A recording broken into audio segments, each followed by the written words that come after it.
वचन दिले तू मला ह्या मालिकेच्या आजच्या भागामध्ये आपण पाहतो की इकडे CCTV फुटेजमध्ये आता सरळ विक्रांतचे 4 मित्र आता पद्माच्या पाठी पळत जाताना दिसलेले असतात आणि आता हे सगळं बघून इकडे हर्षवर्धनला खूप मोठा आश्चर्याचा धक्काही बसलेला असतो. पण तरीही हर्षवर्धन स्वतःला व्यवस्थित सावरतो आणि उठून उभा राहत म्हणतो, मिलॉर्ड, खरं तर आता जर वकीलच खरं खोटं करण्यासाठी अशा पद्धतीने पुराव्याचे वापर करून घ्यावे लागले आणि हे म्हणजे कोर्टाच्या आधीच स्वतःजवळ ठेवून घ्यायला लागले तर हे चुकीचं आहे. कोर्टाच्या परवानगीशिवाय पुरावा हा असा आपल्याजवळ फॉरेन्सिक लॅबला दिलेला असताना त्याची कॉपी करून घेणं हे अत्यंत चुकीचं आहे. यावरसाठी ऊर्जा शिंदेवरती कारवाईसुद्धा बसवता येऊ शकते, केस करू शकतो आम्ही त्यांच्यावर.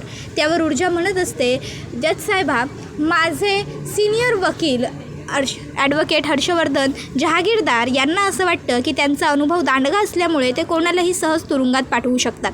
पण मी सुद्धा नुकतीच जरी वकिली सुरू केलेली असली तरीही माझ्या शिक्षणामध्ये जे काही होतं ते सगळं मी मन लावून शिकलेली आहे. त्यामुळे कायद्याच्या चौकटीत बसूनच मी सर्व गोष्टी अगदी व्यवस्थित पार पाडलेल्या आहेत. मी जरीही एक कॉपी माझ्याजवळ ठेवून घेतलेली असली तरीसुद्धा मी ती कॉपी ठेवण्यापूर्वी कोर्टाची पूर्व परवानगी घेतली होती आणि त्यासाठी मी कोर्टात अर्ज केला होता. अर्जाने जेव्हा मला परवानगी दिली तेव्हा मी तो अर्ज सिनियर ऑफिसरकडे सबमिट केला आणि मग त्या लॅब ऑफिसरने तेव्हाच कुठेतरी जाऊन मला ती कॉपी दिली. खरं तर उलट ते लॅब ऑफिसरसुद्धा खूप जास्त प्रामाणिक आहेत आणि त्यांनीसुद्धा अगदी प्रामाणिकपणे त्यांचं काम केलेलं आहे आणि मीसुद्धा. उलट जर ही कॉपी गायब झाली आहे तर गायब करणारी व्यक्ती तीच असू शकते जिला हे कोर्टासमोर येऊ द्यायचं नसेल, हा व्हिडिओ कोर्टासमोर सादर होऊ द्यायचा नसेल. मग आता कोर्टासमोर हा व्हिडिओ सादर कोणाला होऊ द्यायचा नसेल जज साहेब, तर दुसऱ्या बाजूला इकडे आता तीर्था ही स्वतःसाठी कॉफी बनवत असते. कॉफी बनवून आता ती एक झिप कॉफीचा मारतच असते. इतक्यात तिच्या फोनवरती अननोन नंबरवरना एक फोन येतो. तीर्था फोन उचलते आणि बोलते, हॅलो, तीर्था स्पीकिंग. त्याबरोबर मग आता समोरची व्यक्ती म्हणते, मी बोलतोय. त्यावर तीर्था आता भडकते. तीर्था म्हणत असते, काय चाललं आहे, तू आता मला दुसऱ्या नंबरवरून कॉल करायला लागलास का? हे बघ मला तुझ्याशी बोलायचंच नाही आहे. हो, केला आहे मी तुझा नंबर ब्लॉक. नाही करणार आहे मी अनब्लॉक, समजलं ना? आणि मी तुझा नंबर तो तर ब्लॉक केलाच होता, आता मी हा नंबरसुद्धा ब्लॉक करणार आहे. तू काय मला वेगवेगळ्या नंबर्सवरून कॉल करणार आहेस का? हे बघ, मी तुला शेवटचं सांगते, हा जो कॉल तू मला केला आहेस तो शेवटचा. जर पुन्हा मला तू फोन करून त्रास दिलास ना तर मी माझ्या डॅडना सांगेन, आलं लक्षात? आणि मग ती तिचा फोन बंद करते. त्यानंतर तीर्था विचार करते, ओ माय गॉड, आता तर हा मला फोन करूनसुद्धा सतवायला लागला. सध्या तरी मी फोन बंद केलेला आहे, पण पुढे मी काय करू? भविष्यात हे असंच सुरू राहिलं तर कसं चालेल? काहीतरी करावं तर लागेल. तर दुसऱ्या बाजूला इकडे ऊर्जा म्हणते, तर जज साहेबा, हे 2च व्यक्ती करू शकतात. एक तर स्वतः गुन्हेगार म्हणजेच विक्रांत शिर्के आरोपी आणि दुसरे म्हणजे हर्षवर्धन जहागीरदार, ज्यांना हा पुरावा कोर्टात सादर होऊ नये असं वाटेल. त्याबरोबर हर्षवर्धन ऊर्जावर ओरडतो, ऊर्जा. त्याबरोबर ऊर्जा म्हणते, मी इथे तुमची सून नाही आहे, अपोनेंट वकील आहे आणि मी फक्त मला जी शक्यता वाटली ती बोलून दाखवली. त्यानंतर मग आता ऊर्जा म्हणते की मला कोर्टाकडे आरोपी विक्रांत शिर्के याला क्रॉस एक्झामिन करण्याची परवानगी मागायची. तर दुसऱ्या बाजूला आता तीर्था ही कॉलेजला जायला निघालेली असते.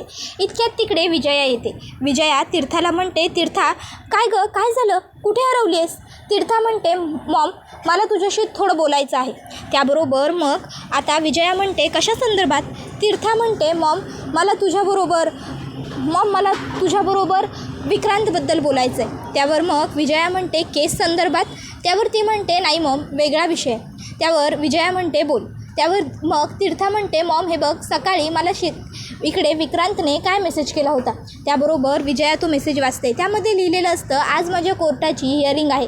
एकदा का हे सगळं कोर्ट कचेरी संपलं की मग आपलं लग्न होईल. त्याबरोबर तीर्था म्हणत असते, मॉम, मला ह्या सगळ्याची खूप जास्त भीती वाटते गं. त्यावर मग विजया तीर्थाला म्हणते, तीर्था, तू काही काळजी करू नकोस, तुझं आणि विक्रांतचं लग्न आम्ही होऊच देणार नाही आहोत. तुला बोललेत ना तुझे डॅड, त्यांचा शब्द शेवटचा असतो, तुला माहिती आहे ना? त्याबरोबर मग तीर्था म्हणत असते, मॉम अगं पण मला भीती वाटते. अगं जरीही काहीही झालं ना तरी तू विक्रांत मला नाही सोडणार. मला माहिती आहे की तुम्ही माझी काळजी घ्याल, तुम्ही माझं लग्न त्याच्याशी नाही लावून देणार, पण तो विक्रांत मला त्रास देईल गं मॉम. त्याबरोबर विजया म्हणते, तीर्था अगं शांत हो, रिलॅक्स. हे बघ मनामध्ये नसते ते नको नको विचार आणू नकोस. तो तुझा काही वाकडं करू शकणार नाही आहे. आम्ही आहोत ना तुझ्याबरोबर. त्याबरोबर तीर्था म्हणते, मॉम अगं जेव्हापासून मी पद्माला भेटली आहे ना तेव्हापासून तर. त्यावर मग विजया म्हणते, तू पद्माला भेटलीस का तीर्था, कशासाठी? त्यावर मग तीर्था म्हणते, मग मी काय करायला हवं होतं तूच सांग ना मला. अगं घरात तुम्ही कोणीही मला काहीही धड उत्तरं देत नव्हतात, काही खरं सांगत नव्हतात, मग मी पद्मालाच भेटणार ना. आणि जेन्युइनली मॉम मी सांगते, त्या पद्माची ह्या सगळ्यामध्ये काही चूक नाही आहे. विक्रांत नालायक आहे आणि हे सगळं कळाल्यानंतर तर ना आता मला त्याच्याशी लग्न करायला भीतीच वाटते. त्याबरोबर मग आता विजया म्हणते, तू काळजी करू नकोस, तुझं त्या विक्रांतबरोबर मुळात लग्न होणारच नाही आहे, त्यामुळे तुला एवढं टेन्शन घ्यायची गरजच नाही आहे. मी आहे ना, मी तुझ्या डॅडना आधीच सर्व काही सांगून ठेवलेलं आहे, त्यामुळे तुझं त्या विक्रांतबरोबर लग्न होणार नाही आहे. मी खरं सांगते तुला. आणि तू आता अगदीच निश्चिंतपणे कॉलेजला जा. हे बघ तीर्था, सध्या तुझ्या बाबांना या केसमुळे दुसरं काही दिसत नाही आहे, पण एकदा का तुझे डॅड या केसमधनं नील झाले ना की मग बघशील, मग ते सर्व गोष्टी व्यवस्थित मार्गी लावतील. काळजी करू नको, तू शांतपणे कॉलेजला जा. तर दुसऱ्या बाजूला इकडे ऊर्जा म्हणत असते, मला विक्रांत शिर्के या आरोपीला क्रॉस एक्झामिन करण्याची परमिशन हवी आहे कोर्टाकडनं. त्याबरोबर आता कोर्ट ऊर्जाला काही परमिशन देणार इतक्यातच हर्षवर्धन हा मध्ये बोलतो. तर हर्षवर्धनच्या प्रश्नाचं चोख उत्तर देत ऊर्जा म्हणत असते की मी ही केस प्रामाणिकपणे लढत आहे आणि म्हणूनच मला विक्रांत शिर्के यालासुद्धा प्रश्न विचारावेच लागतील. विक्रांतने उगाच माझ्या अशिलावरती, पद्मावरती खोटे नाटे आरोप केले, अर्थात कोर्टासमोर ते मी खोटे सिद्ध करेनच, पण त्यासाठी मला विक्रांतला क्रॉस एक्झामिन करावंच लागणार आहे. आणि मग ऊर्जा कोर्टामध्ये हेही सांगते की जेव्हा पद्मा तिचा जीव वाचवण्यासाठी पळत होती तेव्हा विक्रांत शिर्के हा तिच्या मागे जात नव्हता, उलट त्याने त्याच्या मित्रांना तिच्या मागे पाठवलं आणि त्यांना सांगायला सांगितलं की लवकरात लवकर तिला घेऊन या इकडे. त्याबरोबर आता ऊर्जा म्हणते, प्लीज मॅडम मला क्रॉस एक्झामिनची परमिशन मिळावी. आता जजसाहेब काही बोलणार इतक्यात त्यांना एक लेटर येतं. जजसाहेबा ते लेटर बघतात आणि म्हणतात की मला आता या केसची तारीख इथेच थांबवावी लागणार आहे. ॲक्च्युली महत्त्वाच्या कामासाठी मला हायकोर्टात जावं लागतं आहे, त्यामुळे या केसची हिअरिंग आपण पुढे लांबणीवरती टाकणार आहोत. आता हे ऐकून सगळ्यांनाच खूप मोठा आश्चर्याचा धक्काच बसतो, कारण म्हणजे हे सगळं होईल असं कुणीच गृहीत पकडलेलं नव्हतं. सगळ्यांनाच वाटत असतं की ही तारीख इथेच थांबेल. तर हर्षवर्धन म्हणतो, जजसाहेब मला पुढच्या या तारखेसाठी 6 महिन्यानंतरची वेळ हवी आहे. त्याबरोबर जजसाहेबा म्हणतात 6 महिन्यानंतर. त्यावर ऊर्जासुद्धा म्हणते 6 महिन्यानंतरची तारीख, इतक्या लांबची. त्याबरोबर हर्षवर्धन म्हणतो, येस ऑफकोर्स, हे जे काही पुरावे तुम्ही कोर्टात सादर केलेले आहेत या सगळ्याबद्दल आम्हाला काहीही कल्पना नव्हती, त्यामुळे या सगळ्याचा अभ्यास करायला आम्हाला जरा वेळ लागेलच ना, आणि त्याहून महत्त्वाचं मी बिझी आहे आणि म्हणूनच मला पुढच्या 6 महिन्यानंतरची कोर्टाची तारीख हवी आहे. That's it. त्याबरोबर मग आता लगेचच ऊर्जा ही हर्षवर्धनकडे बघू लागते. तर आता हर्षवर्धन म्हणत असतो, कोर्टाने माझी विनंती मान्य करावी अशी मी कोर्टाला रिक्वेस्ट करतो.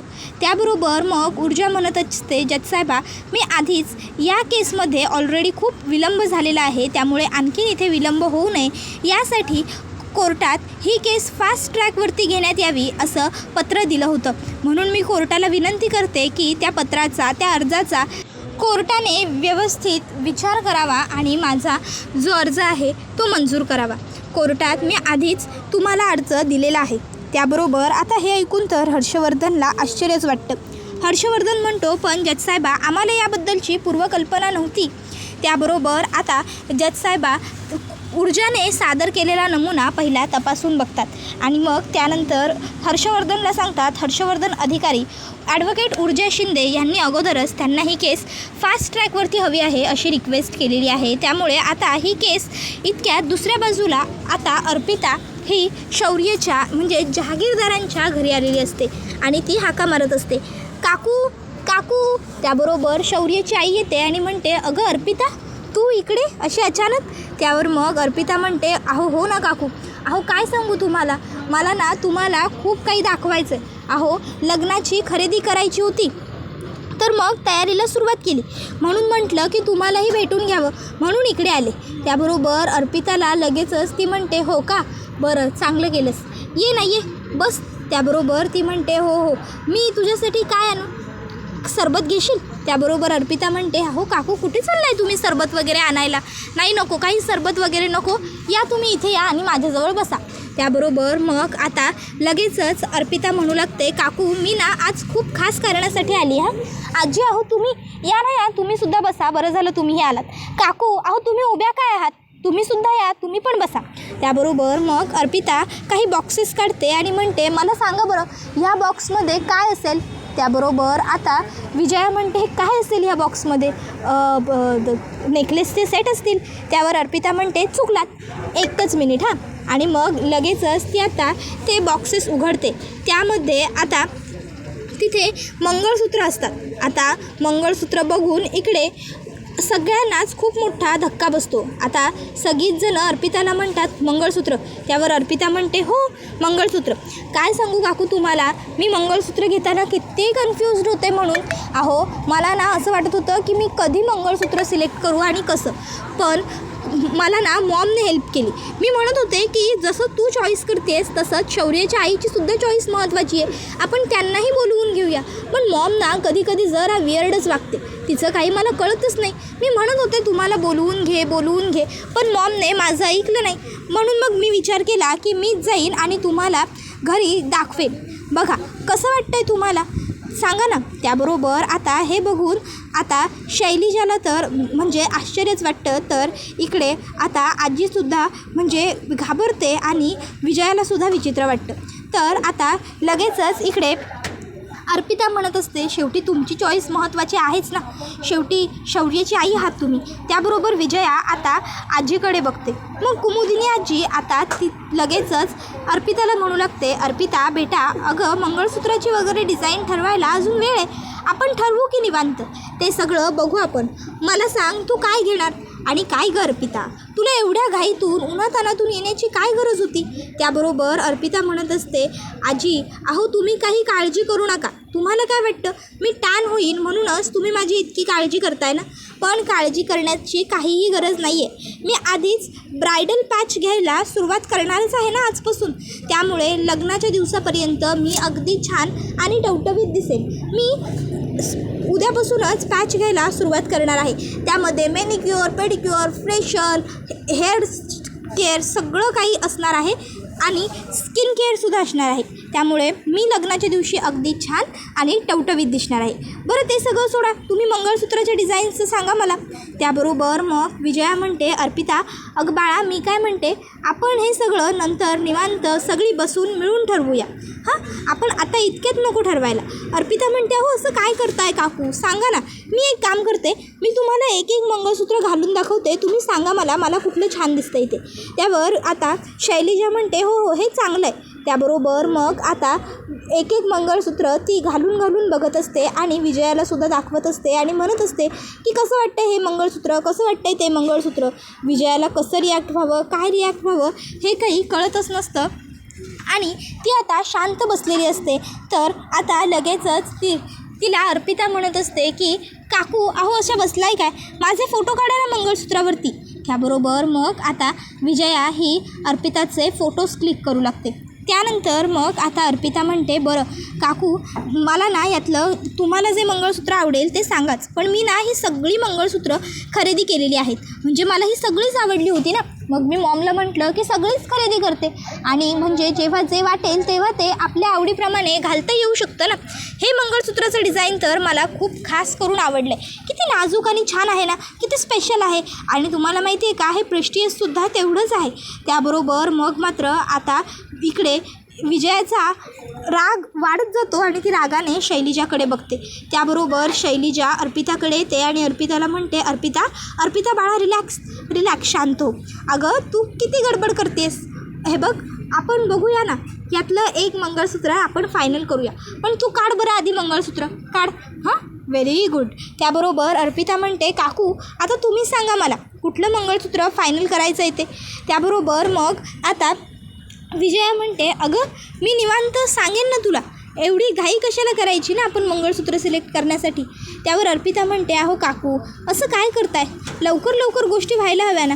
एक बाजूला ते मॉम आणि डॅड, त्यांनासुद्धा काही लग्नाची घाई नाही आहे. मीच आपली कुठेतरी त्यांच्या मागे लागून लग्नाची तयारी करायला सुरुवात केली आता थोडीफार, तर आता तुम्हीसुद्धा उत्साह दाखवत नाही आहात. काय अर्थ आहे या सगळ्याला. बघा ना किती क्यूट आणि किती सुंदर मंगळसूत्र आहेत ते ही सगळी. त्याबरोबर विजया मात्र थक्कपणे उभीच असते. मग आता शैलजा ही लगेचच अर्पिताला म्हणते, अर्पिता बाळा ऐक ना, मी काय म्हणते, तू आत्ता तुझ्या फोनमध्ये जे फोटो काढून घेतलेस की नाही मंगळसूत्राचे, ते सगळे फोटो ना तू वहिनींना पाठव. मग वहिनींना जसा वेळ मिळेल ना तसा ते सगळे फोटोज त्या बघून घेतील आणि मग तुला ठरवून सांगतील की त्यांना कुठलं मंगळसूत्र आवडलं. काय म्हणते मी. त्याबरोबर आता ज्या जजसाहेब असतात त्या सांगतात की ऊर्जा शिंदे यांनी आधीच हे केस फास्ट ट्रॅकवरती टाकावी यासाठी अर्ज केल्यामुळे उद्या कोर्टात या केससाठी तुम्हाला शार्प 11 वाजताची तारीख दिली जात आहे आणि तेव्हाच या केसचा फायनल निकालसुद्धा असेल. आता कोर्ट इज ॲडजर्ड. त्याबरोबर मग आता कोर्ट इज ॲडजर्ड असं म्हटल्यावर सगळेच जण तिकडनं उठतात. आता इकडे शौर्य याला तर ऊर्जाने हे जे काही अगदी हुशारीने वकिली लढवलेली असते त्या गोष्टीचा आनंद झालेला असतो. आता जजसाहेबा तिकडनं गेल्याच्या नंतर मग सगळेच जण उठायला लागतात. तर आता ताबडतोब इकडे आता जो हर्षवर्धन असतो तो ऊर्जाकडे रागाने बघत असतो. आता हर्षवर्धन हा ऊर्जाकडे रागाने बघत असतो तर तिकडे विक्रांत शिर्केसुद्धा पोलिसांबरोबर निघून जातो. मग शौर्य ऊर्जाच्या शेजारी येऊन उभा राहतो. पद्मासुद्धा ऊर्जेच्या मागे येऊन उभी राहते. मग ताबडतोब आता हर्षवर्धन हा ऊर्जाला म्हणू लागतो की तू जर कोर्टामध्ये आधीच फास्ट ट्रॅकसाठी अपील केलं होतंस तर ती गोष्ट तू मला का सांगितली नाहीस, माझ्यापासून तू ती गोष्ट का लपवलीस. त्याबरोबर मग ऊर्जा म्हणू लागते की मी तुमच्यापासून लपवलं ह्याचं तुम्हाला वाईट वाटतं, मग तुम्ही माझ्यापासून ते फुटेज गायब केल्याबद्दलच्या गोष्टी लपवल्यात त्याचं काय. हे बघा, कोर्टात मी तुमची कोणीही नाही आहे.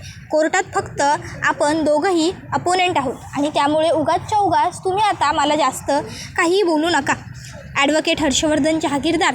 त्याबरोबर मग आता हर्षवर्धन ह्याला आणखीन राग येतो. ऊर्जा म्हणते, सो गुड डे सर, पुढे लवकरच भेटू आणि ठरवू काय करायचं ते. आणि मग आता ऊर्जा ही हर्षवर्धनच्या समोरून जात असते तर हर्षवर्धन म्हणतो लवकरच भेटू आणि तोच ऊर्जाच्या समोरून निघून जातो. आता हर्षवर्धन गेल्याबरोबर लगेच फाईल आणि बाकीच्या सर्व वस्तू घेऊन श्रुती आणि आदित्यसुद्धा त्याच्या मागे जातात. तसं मग आता त्या ठिकाणी पद्मा येते आणि पद्मा ऊर्जाला म्हणत असते, ऊर्जा ताई खरंच तू खूप भारी आहेस बघ, तू केलंस म्हणून हे सगळं शक्य झालं, नाहीतर हे सगळं कधीच शक्य झालं नसतं बघ, तू खरंच खूप भारी आहेस, तुझ्यामुळेच मला आता न्याय मिळणार. ऊर्जाताई खरंच थँक्यू.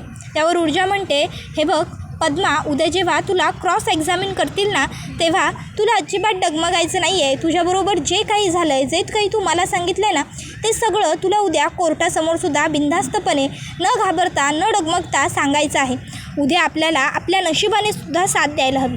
उद्याचं सगळं आपल्या हातात आहे आणि उद्याचं सगळं व्यवस्थितच झालं पाहिजे. येतं आहे ना तुझ्या लक्षात मला काय सांगायचं आहे ते.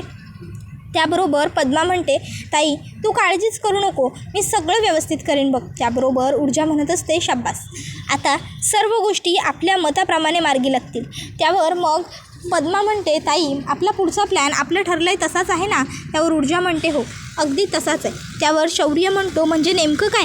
ऊर्जा म्हणते, जे तुला माहिती आहे तेच. त्याबरोबर मग आता इकडे लगेच शौर्य म्हणतो, पण डॅड आता विक्रांतची खूप जोरदार तयारी करून घेतील उद्याच्या क्रॉस एक्झामिनसाठी.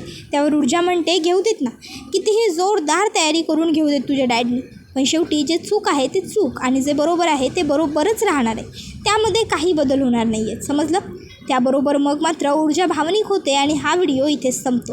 व्हिडिओ आवडला असेल तर व्हिडिओला लाईक करा, चॅनलवर नवीन असाल तर चॅनलला सबस्क्राईब करा आणि बेल आयकॉन आठवणीने प्रेस करा, जेणेकरून तुम्हाला पुढच्या प्रत्येक व्हिडिओचं नोटिफिकेशन मिळत जाईल आणि सर्व व्हिडिओंचा आनंद हा अगदी उत्तम पद्धतीने घेता येईल. चला तर मग प्रेक्षकांनो, आजच्या पुरतं इथेच थांबूया. पुढचा व्हिडिओ येईपर्यंत या व्हिडिओचा आनंद घेत राहा. तुम्हाला वचन दिले, तुम्हाला ही मालिका कशी वाटते हे आम्हाला कमेंटमध्ये नक्कीच सांगा. टाटा बाय बाय, धन्यवाद, take care all of you.